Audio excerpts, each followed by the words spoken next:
ಆಕಾಶವಾಣಿ ಕಾನೂನು ಸೇವಾ ಪ್ರಾಧಿಕಾರದ ಲೀಗಲ್ ಕ್ಲಿನಿಕ್ ಹಾಗೂ ಉಚಿತ ಕಾನೂನು ನೆರವು ಇದಕ್ಕೆ ಸಂಬಂಧಿಸಿದಂತೆ ಶಿವಮೊಗ್ಗದ ಕಾನೂನು ಸೇವಾ ಪ್ರಾಧಿಕಾರದ ಸದಸ್ಯ ಕಾರ್ಯದರ್ಶಿ ಹಾಗೂ ಹಿರಿಯ ಸಿವಿಲ್ ನ್ಯಾಯಾಧೀಶರಾದ ಎಂಎಸ್ ಸಂತೋಷ್ ಅವರೊಂದಿಗೆ ಸಂವಾದ.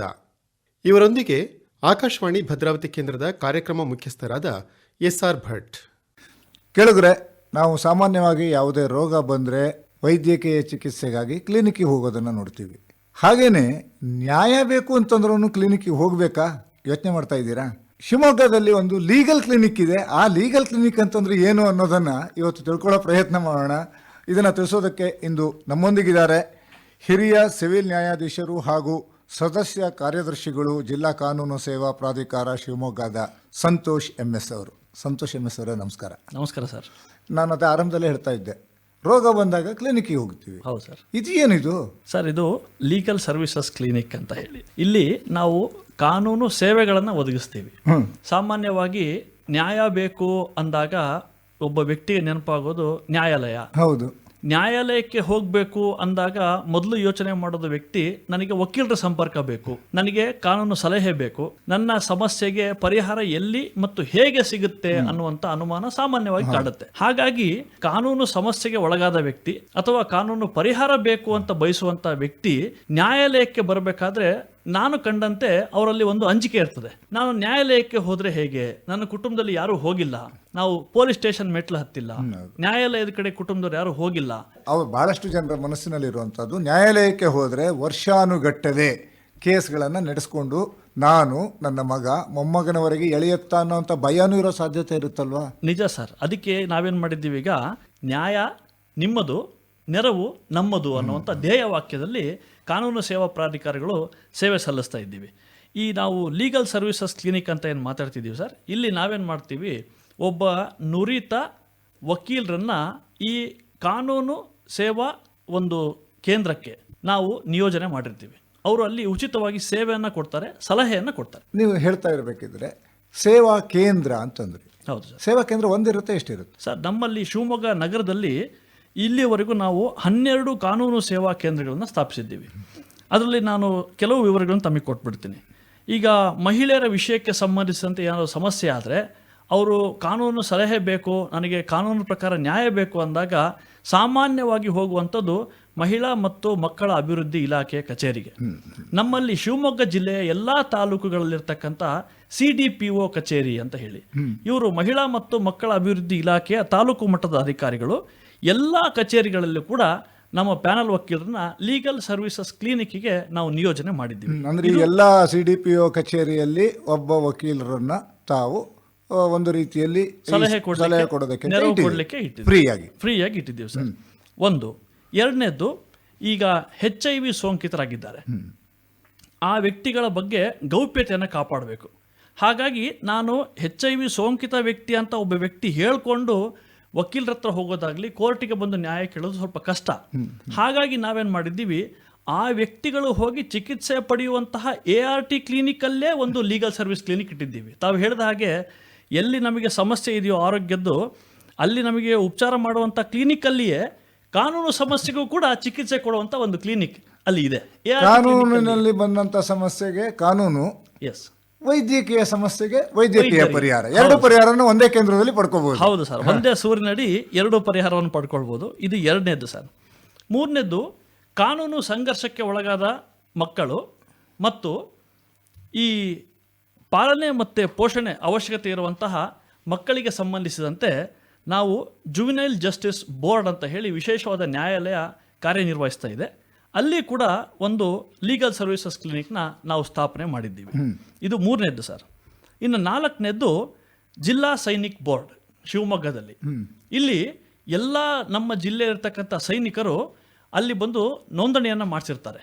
ಅಲ್ಲದೆ ಮಾಜಿ ಸೈನಿಕರು ಶಿವಮೊಗ್ಗಕ್ಕೆ ಬಂದು ವಾಸ ಮಾಡ್ತಾ ಇದ್ದರೆ ಅವರು ನಾನು ಶಿವಮೊಗ್ಗದಲ್ಲಿ ಇದ್ದೀನಿ ಅಂತ ಹೇಳಿ ಅಲ್ಲಿ ನೋಂದಣಿ ಮಾಡಿಸ್ಬೇಕು. ಅಂಥವರಿಗೂ ಕೂಡ ನಾವು ಕಾನೂನು ಸೇವೆಯನ್ನು ಕೊಡಲಿಕ್ಕೆ ಅಲ್ಲಿ ಒಂದು ಲೀಗಲ್ ಸರ್ವಿಸಸ್ ಕ್ಲಿನಿಕ್ನ ಸ್ಥಾಪನೆ ಮಾಡಿದ್ದೀವಿ. ಹಿರಿಯ ನಾಗರಿಕರು ನಮಗೆ ಸಹಾಯ ಬೇಕು, ನಮಗೆ ಈ ಒಂದು ವಯೋವೃದ್ಧ ಸಮಯದಲ್ಲಿ ಕಾನೂನು ಸಂಘರ್ಷಕ್ಕೆ ಏನೋ ಸಮಸ್ಯೆ ಆಗಿದೆ, ನಮಗೆ ಕಾನೂನು ಸಲಹೆ ಬೇಕು, ನೆರವು ಬೇಕು ಅಂದಾಗ ಸೀನಿಯರ್ ಸಿಟಿಸನ್ಸ್ ಹೆಲ್ಪ್ ಲೈನ್ ಅಂತ ಏನಿದೆ, ಅಲ್ಲಿ ಕೂಡ ಒಬ್ಬ ವಕೀಲರು ದೂರವಾಣಿಯಲ್ಲೇ ಅವರು ಸಂಪರ್ಕ ಮಾಡಿದಾಗ ಕಾನೂನು ಸಲಹೆಯನ್ನು ಕೊಡಲಿಕ್ಕೆ, ನೆರವನ್ನು ಕೊಡಲಿಕ್ಕೆ ಅಲ್ಲಿ ಕೂಡ ನಿಯೋಜನೆ ಮಾಡಿದ್ದೀವಿ.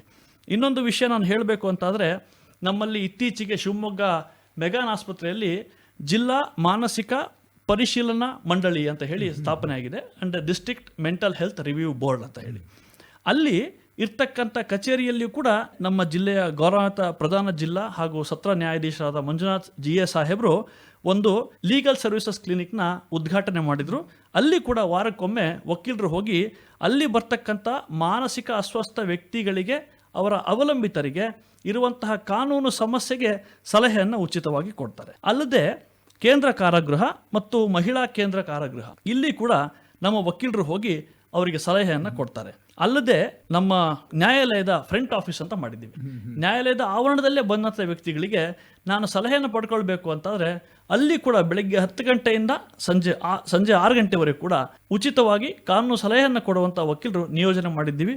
ಅಲ್ಲಿ ಕೂಡ ಕೊಡ್ತಾರೆ. ಇಲ್ಲಿ ಎಲ್ಲ ನಾನು ಈಗ ತಮಗೆ ಪಟ್ಟಿ ಹೇಳಿದೆ, ಇಲ್ಲಿ ಎಲ್ಲ ನುರಿತ ವಕೀಲರು ನಾವು ನಿಯೋಜನೆ ಮಾಡಿದರೆ ದೊಡ್ಡಪೇಟೆ ಪೊಲೀಸ್ ಠಾಣೆ, ತುಂಗಾನಗರ ಪೊಲೀಸ್ ಠಾಣೆ ಮತ್ತು ಮಹಿಳಾ ಪೊಲೀಸ್ ಠಾಣೆಯಲ್ಲಿ ಅರೆಕಾಲಿಕ ಕಾನೂನು ಸ್ವಯಂ ಸೇವಕರು ಅಂತ, ಪ್ಯಾರಾಲೀಗಲ್ ವಾಲಂಟಿಯರ್ಸ್ ಅಂತ, ಅವ್ರನ್ನ ಅಲ್ಲಿ ನಿಯೋಜನೆ ಮಾಡಿ ಅವರ ಮೂಲಕ ಕಾನೂನು ಸೇವಾ ಪ್ರಾಧಿಕಾರಗಳ ಬಗ್ಗೆ ಮಾಹಿತಿಯನ್ನು ಕೊಟ್ಟು ನೆರವು ಬೇಕು ಅಂತ ಇಚ್ಛಿಸುವವರಿಗೆ ನೆರವನ್ನು ಕೊಡುವಂಥ ಕೆಲಸ ಮಾಡ್ತಾ ಇದ್ದೀವಿ. ಅಂದರೆ ಎಲ್ಲೆಲ್ಲಿ ಅವರಿಗೆ ಕಾನೂನಿನ ನೆರವು ಬೇಕೋ ಅಲ್ಲಿಗೆ ಹೋಗಿ ಕಾನೂನಿನ ನೆರವನ್ನು ಕೊಡ್ತೀರಿ. ನಿಜ ಸರ್, ಮನೆ ಮನೆಗೆ ನ್ಯಾಯ, ಮನೆ ಮನೆಗೆ ನ್ಯಾಯ, ಸರ್ವರಿಗೂ ನ್ಯಾಯ. ನಿಜ. ಅಂದ್ರೆ ಇಲ್ಲಿ ಬರಬೇಕು ಅಂತ ಇಲ್ಲ, ನಿಮ್ಮ ಲೀಗಲ್ ಸೆಲ್ಗೆ ಬರಬೇಕು ಅಂತ ಇಲ್ಲ. ಹೌದು. ಅವರು ಇಲ್ಲಿ ನೀವು ಹೇಳ್ತಾ ಇರಬೇಕಾದ್ರೆ ಸಂತೋಷ್ ಅವರು ಒಂದಾಗುತ್ತೆ. ತಾವು ಕಾನೂನು ಸೇವಾ ಪ್ರಾಧಿಕಾರದ ಒಂದು ಮುಖ್ಯ ನ್ಯಾಯಾಧೀಶರಾಗಿದ್ದರಿಂದ ಕೇಳ್ತಾ ಇರೋದು, ಆ ಒಂದು ಆಸ್ಪತ್ರೆಗೆ ಸಂಬಂಧಪಟ್ಟಾಗೇನು ಕಂಪ್ಲೇಂಟ್ ಕೊಡ್ಬೋದಾ? ಆಗ್ಬೋದು ಸರ್. ಯಾಕೆಂದ್ರೆ ನಮ್ಮಲ್ಲಿ ಮೆಂಟಲ್ ಹೆಲ್ತ್ ಕೇರ್ ಆಕ್ಟ್ 2017 ಅಂತ ಇದೆ. ಅದರಲ್ಲಿ ಏನು ಅಂತ ಹೇಳಿದ್ರೆ, ಮಾನಸಿಕ ಅಸ್ವಸ್ಥತೆ ಇರ್ತಕ್ಕಂಥ ವ್ಯಕ್ತಿಗೆ ಚಿಕಿತ್ಸೆಯನ್ನು ಕೊಡಬೇಕು ಅಂತ ಕಾನೂನು ಹಕ್ಕನ್ನು ಕೊಡುತ್ತೆ. ಅದೇ ರೀತಿ ಕೊಟ್ಟಂತಹ ಚಿಕಿತ್ಸೆಯ ಬಗ್ಗೆ ಆ ವ್ಯಕ್ತಿಗೆ ಮಾಹಿತಿಯನ್ನು ಕೊಡಬೇಕು ಅಂತಾನು ಹೇಳುತ್ತೆ. ಅಲ್ಲದೆ ಚಿಕಿತ್ಸೆಯ ಬಗ್ಗೆ ಗೌಪ್ಯತೆಯನ್ನು ಕೂಡ ಇಟ್ಕೊಳ್ಬೇಕು ಅಂತ ಹೇಳುತ್ತೆ. ಈಗ ಉದಾಹರಣೆಗೆ ಒಬ್ಬ ಗಂಡಸಿಗೆ ಮಾನಸಿಕ ಅಸ್ವಸ್ಥತೆ ಇತ್ತು ಅಂತಾದರೆ ಅವನ ಹೆಂಡತಿ ಕರೆದುಕೊಂಡು ಬಂದು ಅವನಿಗೆ ಮಾನಸಿಕ ಅಸ್ವಸ್ಥನಾಗಿ ಇರ್ತಕ್ಕಂಥ ಒಂದು ಸ್ಥಿತಿಗೆ ವೈದ್ಯರ ಚಿಕಿತ್ಸೆ ಕೊಡಬೇಕಾದ್ರೆ ಆ ವಿಷಯವನ್ನು ಆ ವೈದ್ಯರು ಆ ಚಿಕಿತ್ಸೆ ಕೊಡಿಸುವಂಥ ಹೆಂಡತಿಯನ್ನು ಹೊರತುಪಡಿಸಿ ಬೇರೆ ಯಾರಿಗೂ ಹೇಳಬಾರ್ದು. ಆದರೆ ಆ ವಿಷಯವನ್ನು ವೈದ್ಯರೇ ಬೇರೆ ಯಾರಿಗಾದರೂ ಹೇಳಿದ್ದೆ ಆದರೆ, ಅಥವಾ ಚಿಕಿತ್ಸೆಯಲ್ಲಿ ಏನಾದರೂ ಲೋಪದೋಷಗಳಾದರೆ ಆ ಆಸ್ಪತ್ರೆಯ ವಿರುದ್ಧವೇ ಆ ವ್ಯಕ್ತಿ ದೂರನ್ನು ಕೊಡಬಹುದು. ಅಂದ್ರೆ ಅಲ್ಲಿ ಆ ರೀತಿಯ ಕಾನೂನು ಸೇವೆಯನ್ನು ಕೂಡ ಉಚಿತವಾಗಿ ಪಡೆದುಕೊಳ್ಳೋದಕ್ಕೆ ಸೇವಾ ಪ್ರಾಧಿಕಾರ ಸಹಾಯ ಮಾಡುತ್ತೆ. ಇದೆ ಸರ್, ಇದೆ. ಅಂದ್ರೆ ಈಗಾಗಲೇ ಶಿವಮೊಗ್ಗದಲ್ಲಿ ಸುಮಾರು 12 ಈ ತರಹದ ಒಂದು ಲೀಗಲ್ ಕ್ಲಿನಿಕ್ ಅನ್ನ ಮಾಡ್ಬಿಟ್ಟಿದ್ದೀರಿ. ಇದು ಶಿವಮೊಗ್ಗ ನಗರದ ಮಾತ್ರ ಸರ್, ಮತ್ತೆ ತಾಲೂಕಿನಲ್ಲಿ ಕೂಡ ಬೇರೆ ಬೇರೆ ಇದ್ದಾವೆ. ತಾಲೂಕಲ್ಲಿ ಇಷ್ಟು ವಿಂಗ್ ಏನಿರೋ ಡೌಟ್, ಇಷ್ಟು 12 ಆಗಿಲ್ಲ, ಆದ್ರೆ CDPO ಕಚೇರಿಯಲ್ಲಿ ಇದೆ ಮತ್ತು ಅಲ್ಲಿ ಇರ್ತಕ್ಕಂಥ ತಹಶೀಲ್ದಾರ್ ಕಚೇರಿಯಲ್ಲಿ ಕೂಡ ಸಿಟ್ಟಿಂಗ್ ಮಾಡಲಿಕ್ಕೆ ವ್ಯವಸ್ಥೆ ಇದೆ. ಹಾಗಾಗಿ ಅಲ್ಲಿ ಹೋಗಿ ಅವರು ನೆರವನ್ನು ಪಡ್ಕೊಳ್ಬಹುದು. ಅಲ್ಲದೆ ಫ್ರಂಟ್ ಆಫೀಸ್ ಅಂತ ಇದೆ ಎಲ್ಲ ತಾಲೂಕಲ್ಲಿ ಕೂಡ. ನಮ್ಮ ನ್ಯಾಯಾಲಯದ ಆವರಣದಲ್ಲಿಯೇ ಪ್ರಾಧಿಕಾರದಿಂದ, ತಾಲೂಕು ಸಮಿತಿಯಿಂದ ನಿಯೋಜನೆ ಆಗಿರುತ್ತ ವಕೀಲರಿದ್ದಾರೆ, ಅಲ್ಲಿ ಸಲಹೆಯನ್ನು ಪಡ್ಕೊಂಡು ಅವರು ಉಚಿತವಾಗಿ ಈ ರೀತಿಯ ಸಲಹೆಯನ್ನು ಪಡ್ಕೊಳ್ಳೋದಕ್ಕೆ ಸಾಧ್ಯ ಆಗುತ್ತೆ.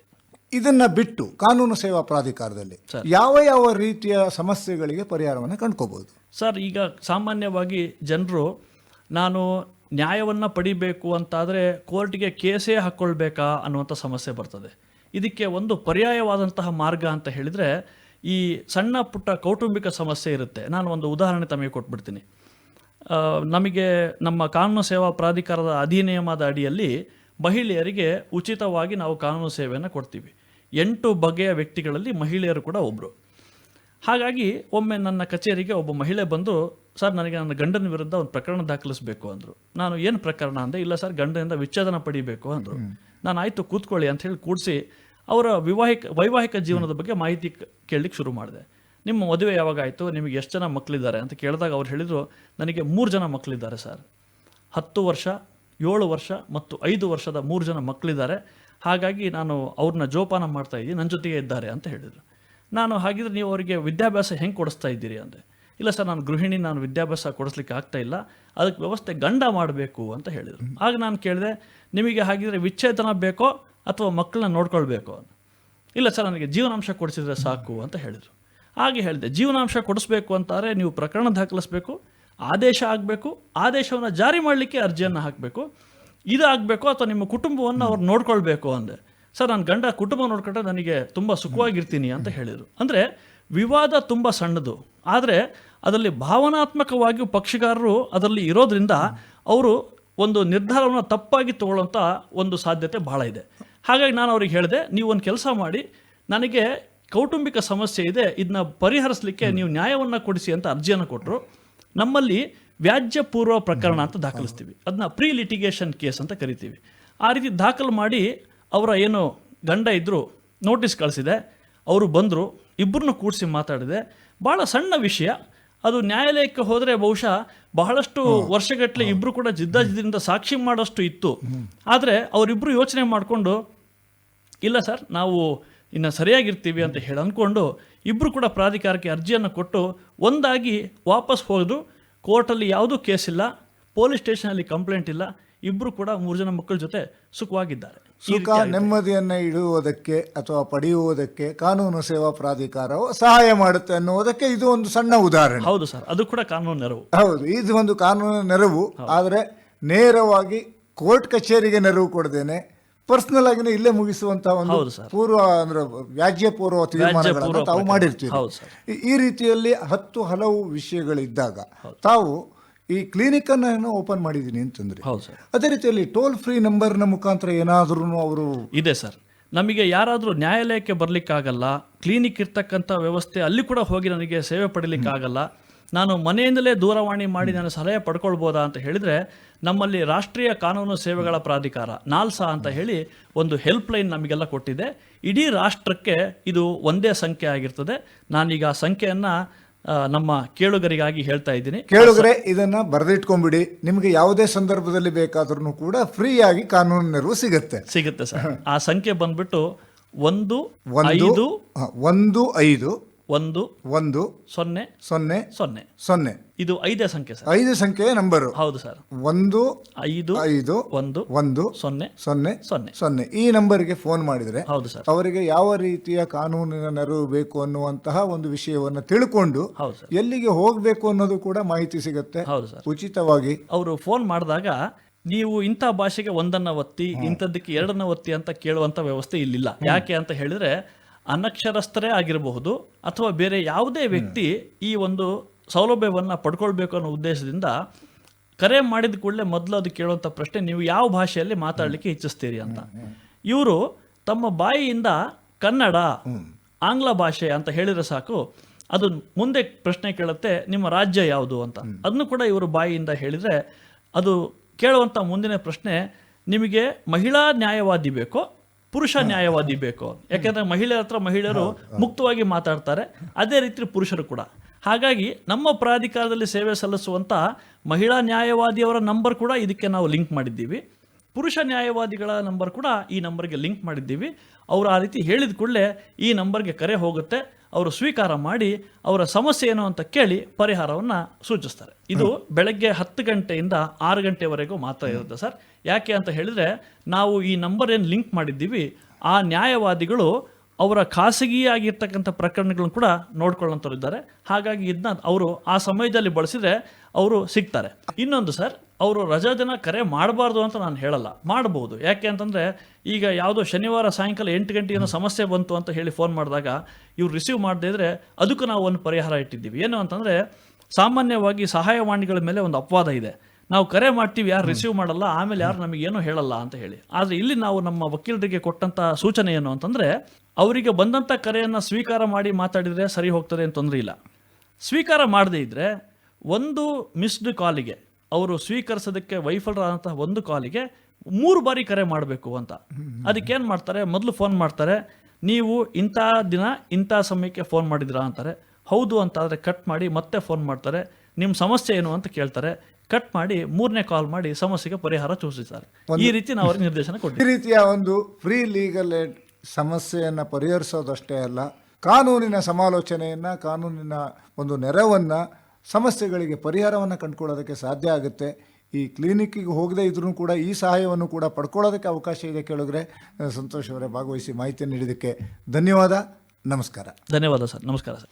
ಇದುವರೆಗೆ ಕಾನೂನು ಸೇವಾ ಪ್ರಾಧಿಕಾರದ ಲೀಗಲ್ ಕ್ಲಿನಿಕ್ ಹಾಗೂ ಉಚಿತ ಕಾನೂನು ನೆರವು ಇದಕ್ಕೆ ಸಂಬಂಧಿಸಿದಂತೆ ಶಿವಮೊಗ್ಗದ ಕಾನೂನು ಸೇವಾ ಪ್ರಾಧಿಕಾರದ ಸದಸ್ಯ ಕಾರ್ಯದರ್ಶಿ ಹಾಗೂ ಹಿರಿಯ ಸಿವಿಲ್ ನ್ಯಾಯಾಧೀಶರಾದ ಎಂಎಸ್ ಸಂತೋಷ್ ಅವರೊಂದಿಗೆ ಸಂವಾದ ಕೇಳಿದಿರಿ. ಇವರೊಂದಿಗೆ ಭಾಗವಹಿಸಿದವರು ಆಕಾಶವಾಣಿ ಭದ್ರಾವತಿ ಕೇಂದ್ರದ ಕಾರ್ಯಕ್ರಮ ಮುಖ್ಯಸ್ಥರಾದ ಎಸ್ಆರ್ ಭಟ್.